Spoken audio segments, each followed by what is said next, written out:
আসসালামু আলাইকুম। আশা করি সবাই আপনারা ভালো আছেন। আলহামদুলিল্লাহ আমি অনেক ভালো আছি। তো মাশাআল্লাহ মে মাস যেহেতু আ শুরু হয়ে যাবে আর ২-১ দিন পরেই মে ফুলগুলো কিন্তু ফোটা শুরু হয়ে গেছে। আর বসন্তের আগমনে তো সম্পূর্ণ আ সব গাছে ফুল ফোটা শুরু হয়ে গেছে। আর সবচেয়ে বড় কথা হলো আলহামদুলিল্লাহ বৃষ্টি শুরু হয়ে গেছে। তবে শিলাবৃষ্টি একটু খারাপ হয় গাছের জন্য বা কৃষকদের জন্য, জমির জন্য যেখানেই গাছ হোক সবকিছুর জন্যই। তো তারপরেও আলহামদুলিল্লাহ বৃষ্টি পেলে গাছের চেহারাই পাল্টিয়ে যায়। তো আজকে থাম্বনেইলে যেমনটা দেখছেন যে ১০ দিন পরে আমার বাগানের কি অবস্থা। তো আমি জানি আমার মতো যারা আমার বাগানকে ভালোবাসেন, যারা আমাকে দেখেন, আমার বাগানকে দেখেন, তারাও আমার বাগানটাকে অনেক মিস করছেন। আমিও ভাই অনেকটাই মিস করছি। কারণ ১০ টা দিন বাগান থেকে একটু দূরে ছিলাম। তো যার কারণে বাগানের আপডেট গুলা সবসময় দিতে পারি নাই। তো যাই হোক ইনশাআল্লাহ এখন থেকে আশা করব চেষ্টা করব দেওয়ার জন্য।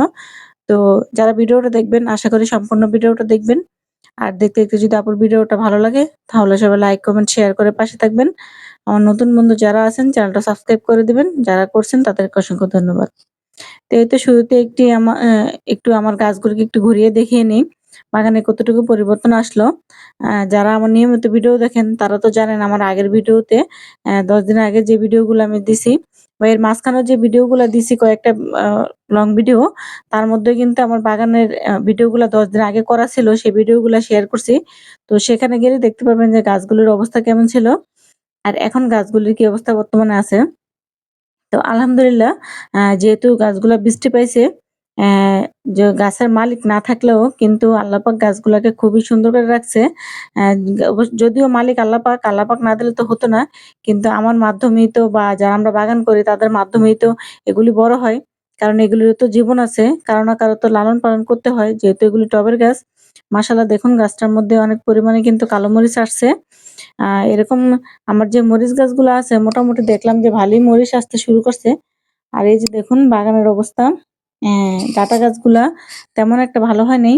মোটামুটি নরম আছে। তো সবগুলো ডাঁটাই উঠিয়ে ফেলবো। তো আজকে আর উঠাবো না। যখন উঠাবো শেয়ার করবো ইনশাআল্লাহ। আর দেখেন ভিতরে প্রচন্ড পরিমাণে ঘাস হয়ে গেছে। অ্যা যেহেতু ১০ টা দিন আমার বাগানে মাটিতে কোনো হাত দেওয়া হয় নাই। আর প্রচুর পরিমাণে ঘাস এখানে জন্ম নিছে। আর বৃষ্টি পাওয়ার পরে তো আপনার যেকোনো গাছই সেগুলি হোক সবজি গাছ, ফুল গাছ, ফল গাছ বা আগাছা যেকোনো গাছই হোক সেগুলি কিন্তু খুব দ্রুত বাড়ে। সেজন্যই কিন্তু আমাদের সবসময় কিন্তু বাগানটাকে একটু পরিষ্কার রাখতে হয়। আর এই যে যেখানে মরিচ গাছটা ছিল মাশাআল্লাহ দেখেন কতগুলো আগা বের হইছে। এই মরিচ গাছটা কিন্তু খুব সুন্দর ঝোপালো হয়। আর এখানে একটা আমি অ্যা ফুলকপি রাখছিলাম সরি পাতাকপি যে দেখার জন্য এটা বীজ হয় কিনা। তো জানি না এটা কেমন হবে। তো দেখি এটা তুলেই ফেলবো। আর বীজ জন্য রাখবো না। তো দেখি যেদিন উঠাবো সেদিন শেয়ার করব। আর তার আগে চলুন গাছগুলি প্রতিটা গাছ একটু দেখে নিই। এখানে ২ টা লাউয়ের চারা ছিল। আলহামদুলিল্লাহ একটা চারা দেখি আছে আর ২ টা চারা হয়তো আরেকটা চারা মরে গেছে। ডাটা গাছগুলো এখানে হয়তোবা আমি যে আমার একজনকে বলে গেছিলাম গাছগুলি আমার একটু দেখার জন্য, সে হয়তো একটু নেড়ে লাগিয়ে দিছে। তো লাগানোর পরেও ডাটা গাছগুলো তেমন একটা ভালো মনে হচ্ছে না। হয়তোবা আবার বীজ লাগাতে হবে। তো যাই হোক নিজের বাগান থেকে নিজে দূরে থাকলে কতটুকু যে খারাপ লাগে সেটা আমরা বাগান করি যারা তারাই জানি। তো বাগান থেকে আসলে দূরে থাকা যায় না। তো যখনই আমরা দূরে থাকি তখন একটু সমস্যা আমাদের বাধ্য হয়ে থাকতে হয়। তো তখন কিন্তু বাগানের জন্য অনেকটাই খারাপ লাগে। যে বাগানের কি অবস্থা, আমার গাছগুলা কেমন আছে? আর গাছগুলোও কিন্তু তার মালিকের ছোঁয়া বোঝে। যে তার পরিচর্যা করে সবসময় সেটা কিন্তু সে খুব ভালো করে বোঝে। তো গাছ যদি আপনার যত্ন না হয় ঠিকমতো তাহলে কিন্তু সে তার নিজস্ব গতিতেই কিন্তু বেড়ে ওঠে। তো এই তো গাছগুলি খুব ছোট রেখে গেছিলাম মাশাআল্লাহ ১০ দিনে চালকুমড়া গাছগুলো একবারে মাচায় উঠে গেছে। মোটামুটি ভালোই ব্রাঞ্চ বেরিয়েছে সাইড দিয়ে। তো নিচের দিকটা অনেকটাই কিন্তু একবার আগাছায় পরিপূর্ণ। তো কোথা থেকে যে শুরু করব আসলে মাথা কাজ করতেছে না। এই ১০ দিনে বাগানে প্রচন্ড কাজ জমে গেছে। তো ১ম এ শুরু করি যে এই টমেটো গাছগুলো এগুলো মরে গেছে। এগুলাতে অনেকগুলা টমেটো ছিল।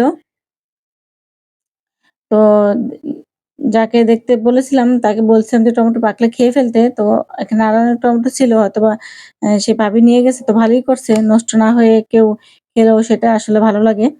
তো আজকে এই গাছগুলোর ১ম এ উঠিয়ে ফেলবো। এই বেডটাকে সম্পূর্ণ খালি করে ফেলবো। আর এখানে যে আরেকটা বেড আমি রেডি করে রাখছি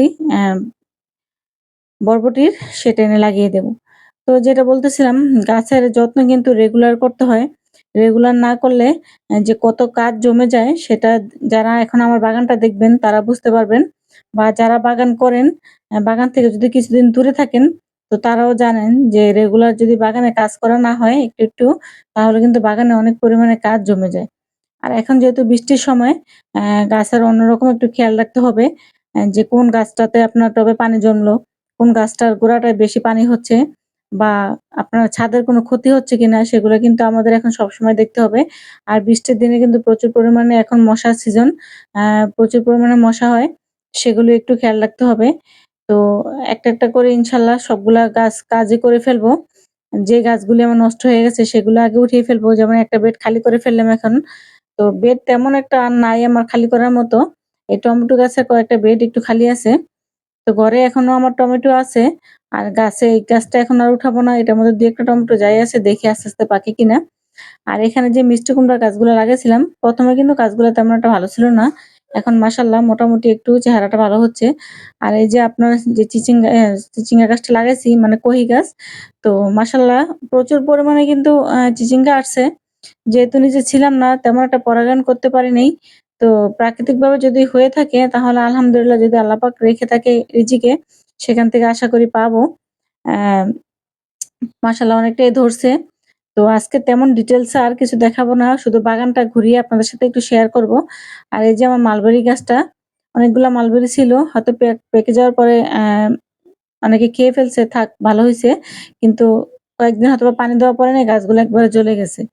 আর এখানেও আমার ২ টা মরিচ গাছ আছে মাশাআল্লাহ। এই মরিচ গাছগুলো তো ভালো ফলন আসছে। দেখা যাচ্ছে যে খুব সুন্দর মরিচ গাছে ফলন আসছে। আর এগুলো বৃষ্টি পেয়ে দেখেন চারাগুলি খুব সুন্দর বড় হয়ে গেছে। যদিও বা বলছিলাম যে চারাগুলি আমি লাগাবো না। তো এখন যেহেতু মাশাআল্লাহ চারাগুলি খুব সুন্দর হইছে, তো চারাগুলি উঠিয়ে আমি অন্য কোনো টবে লাগিয়ে দেব। আর এই যে দেখুন অ্যা আগাছাগুলি খুব দ্রুত কিন্তু বড় হয়ে যাইতেছে। তো সেজন্য শুরুতেই আমাদের যে কাজটা করতে হবে, গাছের যে আগাছাগুলি আছে টবের মধ্যে, সেগুলি কিন্তু একটা করে আমাদের পরিষ্কার করে নিতে হবে। তো যারা আমরা বাগান থেকে দূরে ছিলাম বা দূরে আছি এখনো, বাগানে যখন ফিরবেন একটু ভালো লাগবে আবার একটু মনটা খারাপ হবে। খারাপ হবে এই কারণে যে অনেকগুলো কাজ জমে যাবে। আর মনটা ভালো লাগবে এই কারণে যে আপনি এসে দেখবেন যে আপনার বাগানের অনেকটাই পরিবর্তন হয়ে গেছে। যে গাছগুলো আপনার ছোট, ছোট রেখে যাবেন বা ফল ধরা অবস্থায় রেখে যাবেন, হয়তোবা এসে দেখবেন যে আমার মতো এরকম আলহামদুলিল্লাহ গাছও বড় হয়ে যাবে। যে গাছে ফল বড় হওয়ার সেগুলো বড় হয়ে যাবে। এই তো এগুলি কিন্তু খুবই আসলে আনন্দ দেয়। আবার একটু পেরেশানি, তো এই পেরেশানি আমাদের কাছে আসলে পেরেশানি মনে হয় না। এটা কিন্তু আমাদের ভালো লাগে। যদি থাকতাম গাছের কাছে তাহলে কিন্তু প্রতিদিন এগুলো পরিষ্কার করতাম। যেহেতু নাই সেহেতু হয়তো ২ দিন আমার সময় লাগবে এর বেশি আর কিছু না। তো এটাও একটা ভালো লাগা। আর আগাছা যদি পরিষ্কার করা না হয়, টবের কিন্তু প্রচুর পরিমাণে খাবার আগাছাগুলো খেয়ে ফেলে। যার কারণে দেখা যায় গাছের খাবারের অ্যা যে গাছগুলা খাবার পাবে, আমাদের যেই মেইন গাছগুলা সেগুলো কিন্তু খাবারের ভাগটা অনেকটাই কমে যায়। তো তার জন্য আগাছা সবসময় পরিষ্কার করে রাখতে হবে।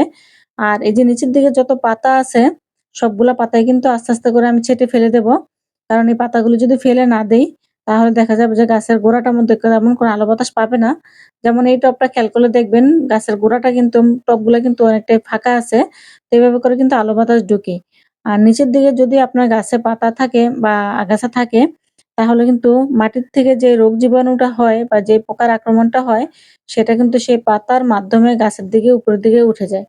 তো তার কারণে কিন্তু আমাদের গাছের নিচের দিকটা খুব ফাঁকা রাখতে হবে। যাতে সেখানে সুন্দর করে আলো বাতাস ঢুকে।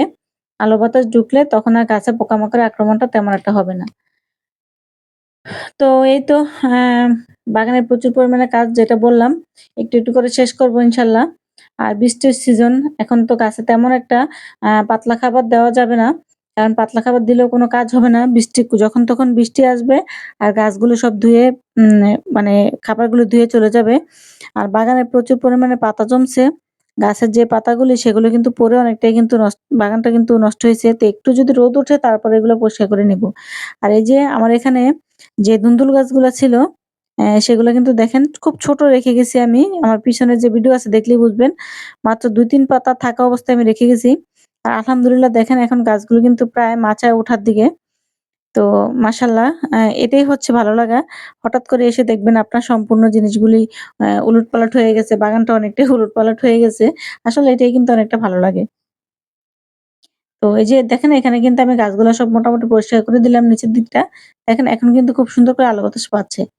তো এই তো আ একটু আগে যে টমেটোর বেডটা খালি করলাম, সেখানে নিয়ে আমি এই যে এই বরবটি চারার যে গাছটা আছে সেখানে আমি রেখে দেব। কারণ বরবটি গাছ তো আমি এখানে দিব না। বরবটি গাছ আমি ওই পাশে দিব। যার কারণে আমি আগেই টব রেডি করে গেছি। যাতে আমার গাছ উঠানোর পরপর আমি টবটা নিয়ে শুধু সেখানে রেখে দিতে পারি। তাই এরকম আপনারা করবেন। এক সাইডের গাছ যদি খালি হয়ে যায়, অন্য একটা টবে গাছ আপনারা লাগিয়ে দিবেন। পরে টব আপনি সেখানে নিয়ে কিন্তু সেট করে দিতে পারবেন যেখানে আপনার মাচা আছে। তো যাই হোক আজকের ভিডিওটা কেমন লাগলো জানাবেন। বা যারা আমার বাগানটাকে অনেকদিন ধরে মিস করছেন, তাদেরকে অসংখ্য ধন্যবাদ। কারণ অনেকেই কমেন্টস করতেছিলেন যে বড় ভিডিও কবে আসবে?